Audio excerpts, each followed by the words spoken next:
welcome Nathaniel Moon to the shop. He sent us this from Las Vegas. This is a 1978 Ford Bronco 4-door. There wasn't many of these made, and a very rare vehicle, so it's an honor to get to work on it. Now we're going to do a little bit of modifying on it. So this vehicle here comes with a 460 4-barrel in it.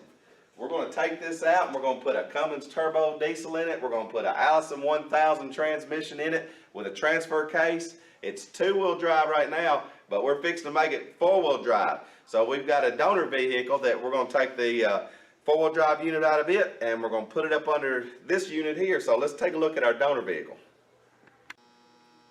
Now this is our donor vehicle that Nathaniel sent us from Vegas, and it's a late 70s Ford F with the same coil spring front suspension and setup just like our Bronco has. So we're going to pull all the 4-wheel drive unit out of this, put it in our Bronco in the back. We're going to use shifters and just anything we can rob off of this to finish up our project on our Bronco. So now let's go back and take a look at our Bronco. So follow along with this project as well. This ought to be pretty interesting. We get this thing 4-wheel drive, we get our Cummins turbo engine in it, probably raise it up a little bit, might put some bigger tires on it. And meanwhile, we're still going to be building the Woody. So we're going to try to juggle both these projects and keep them both videos going with them, and should be interesting. Now, back here on the Bronco, we've got all the front end unbolted. I'm going to show you a neat little trick on how to get these front ends off without having to disassemble this whole front end. So the way we got this unbolted, we've unbolted it at the back of the fender, the 2 mounts at the motor, went around and disconnected everything, and then grab a hold there, Jeff, then you and ease it forward.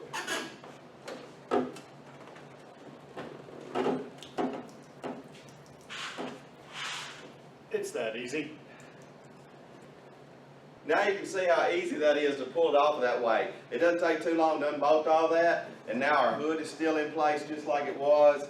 Our radiator's still in there, and this will just bolt right back on. And it's going to allow us up here at the engine bay to get this motor out of here nice and easy.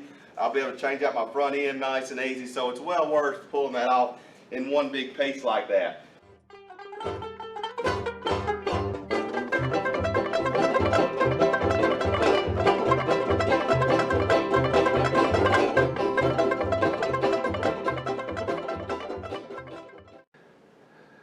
You can see how nice and clean. That steam cleaner really cleans this up real nice. And then when you take this apart, you don't get all messy.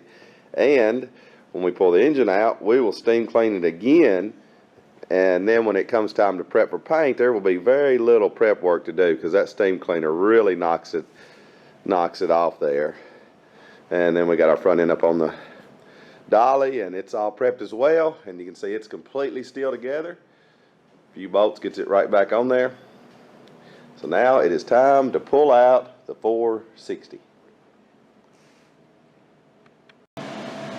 Well, Nathaniel, while we're in the back steam cleaning the truck off, your engine come in, and this is a 5.9 97 model Cummins 12-valve diesel.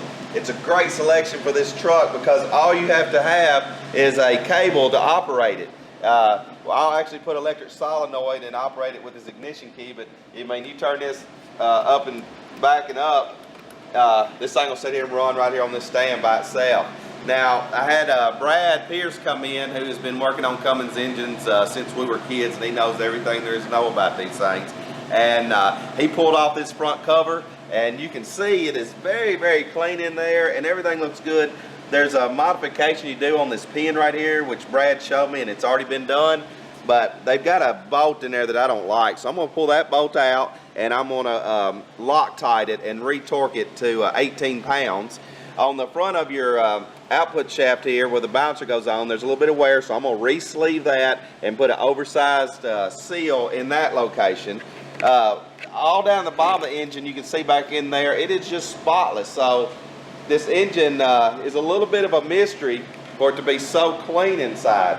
Now you can tell somebody has put a head gasket in it and it's never been run since then. All these valves still have the assembly lube on the valve from where they put it together, so it's never been run since the head gasket went on it. So I hope all that is is okay. We won't know till we get it in the truck and start it up. Now the oil pan has a little signs of leaking, so I'll probably pull the oil pan, and when I do, I can look at the cap, see if any of them blew or see if I see any metal shavings, and I'm going to put you a new rear seal in it.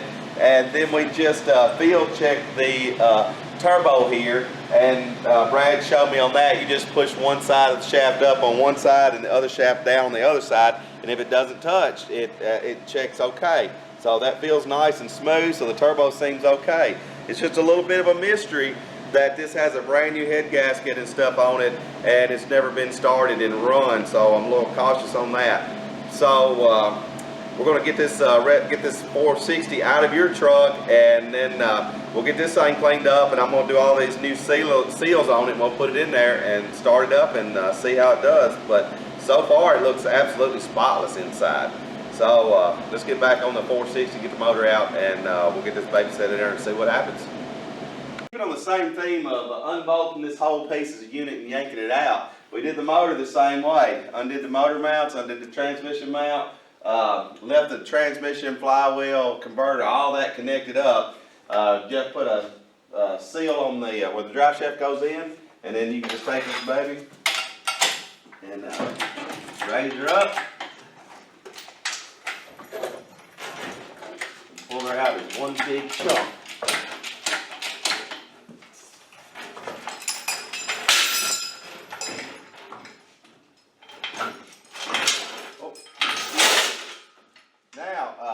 Now I'm going to go get your white truck and bring it around here, and we're going to put this in the back of it, and that'll keep this mobile, and then we'll work on getting the Cummins engine put in place.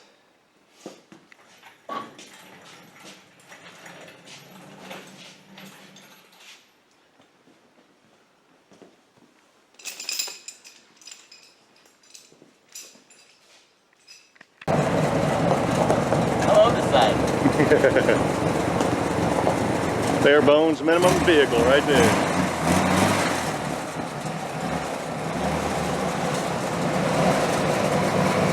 Well, Nathaniel, I finally got all your parts in. Got your Cummins engine here. We went over it, had my mechanic look at everything, and I've got a list of what I'm going to do to it. We got your Allison transmission in, which is a massive beast. I'm blown away with its size and how massive it is. So it's going to be quite a beast when we get all this in here. But let me give you a little closer look at all your new parts, and then we'll see about mocking this in. I'm gonna put all this together and put it in there and do a really, really good, nice fit. Then pull it out, and then I can do all my work to it, detail everything. When it goes back in, then I'll know exactly where it's gonna go, and that it's gonna clear everything. And then also I'll mark for my four-wheel drive how much oil pan clearance and stuff I need for my four-wheel drive unit. And while it's out, I will do all your four-wheel drive work, then paint everything, and then when it goes back in, it'll go in for the last time. So let me give you a little closer look at all the stuff that you got here. Down here is your transmission, which looks very nice. Your adapter plate. Then the front of the truck is ready to accept what we're fixing to do. Got your engine mounts here ready and waiting. Then over here, got your transfer case, flywheel bolts, converter, and transmission controller.